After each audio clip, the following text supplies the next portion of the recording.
Hi everyone, আজকে আমি আর আমার হাজব্যান্ড দুজন মিলে যাচ্ছি ব্যারাকপুরের দিকে। তবে আমাদের বেরোতে অনেকটা লেটই হয়ে গেছিলো, তো সেই জন্য এসে দেখলাম মন্দিরের দরজা বন্ধ হয়ে গেছে।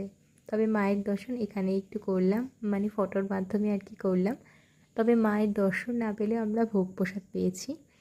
আর আমাদের অন্য জায়গায় যাওয়ার প্ল্যান ছিল বলে তাই আমরা ভোগটা পার্সেল করে বাড়িতে নিয়ে এসেছিলাম।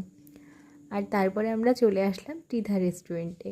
এটা হচ্ছে অতনুর রান্নাঘরের অতনুদা রেস্টুরেন্ট। তো এখানে এসে তো আমাদের ভীষণ ভালো লাগছিলো, অ্যাম্বিয়েন্সটাই দারুণ। তারপর দাদার সঙ্গে একটু কথা বলে নিলাম, ছবি তুললাম। আর তারপরে আমরা বসে গেলাম খাবার টেবিলে। আর কিছু অর্ডারও দিয়েছি, বেশ কিছু জিনিস অর্ডার দিয়েছিলাম।